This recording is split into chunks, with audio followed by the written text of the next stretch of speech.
Ang mga sundalong natrap sa gubat laban sa isang robot na alien. Ito yung kalalabasan kapag nagkaanak yung Black Hawk Down, War of the Worlds, Lone Survivor, at saka Battleship. Hey, slow down. Keep your eyes open.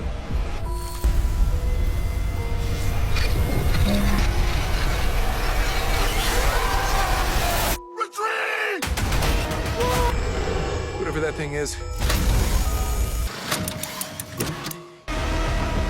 Not us anymore. It's warning everybody that thing's coming. You gotta be shitting me. Susundan natin dito ang isang grupo ng mga baguhang sundalo na pinadala nga sa isang gubat para sa isang training mission. Ayun nga lang, sa pagdating nga nila dito, ibang kalaban nga yung makakaharap nila na isang ang robot na alien na mangtetegi nga isa-isa sa kanila.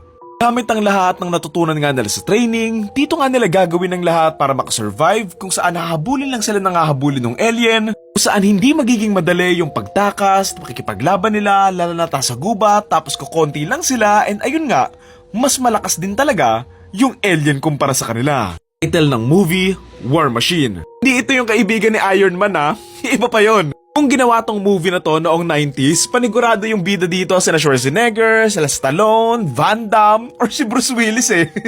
Alam nyo, to be honest, sobrang cliche and cheesy ng bagong action sci-fi action movie na to, pero nag-enjoy naman din ako panoorin.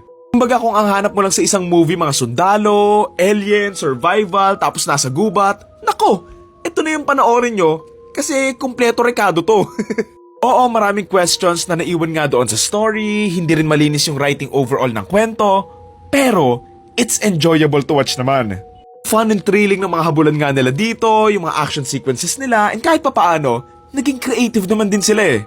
Kahit nga sabihin mong nagawa na rin yung ibang nagawa dito, at least naman din, na pull off nila. And alam mo yun, kakabahan ka talaga habang hinahabol sila ng alien eh. Angas nung unang beses na nagpakita nga yung alien, yung nahulog nga sila doon sa may ilog, yung sa hinahabol nga sila habang nakasakay nga sila sa isang sasakyan, tapos yung sa construction site, maangas din yun eh. Tuwang-tuwa lang talaga ako dito kay Seven kasi buong movie, nakahiga lang siya, tapos alam mo yun, paalog-alog lang siya. But I love here kahit papaano, interesting din naman yung ibang mga side characters, kahit na hindi naman sila masyadong naipakilala. Iba't iba silang personality na maaalala mo naman sila to the point na makakaramdam ka ng lungkot kapag nategi yung isa sa kanila eh. Katulad nga nung isa na kumuha nga ng bala, kaso ayun, nahuli siya ng alien. What I love pa from this film is yung backstory nga ni 81 na hindi nga niya nailigtas yung kapatid niya kasi nga hindi nga niya kinaya, kaya nung nag-training nga siya bilang ranger, lagi na nga niyang pinupush yung sarili niya to the limit.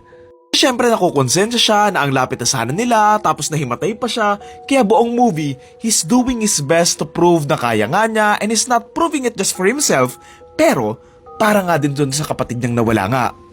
Talaga ako makamove on dito sa lalaki na to na nakasurvive nga siya hanggang dulo kahit nga nakahiga nga lang siya buong movie, tapos yung ibang mga nakatayo hindi nga sila umabot, pero alam mo yan siguro in terms of writing, baka mas poetic lang din kung buhat-buhat nga niya yung isang tao, pabalik nga doon sa kampo. Kasi nga 'di ba, yun yung parang idea ng kapatid niya.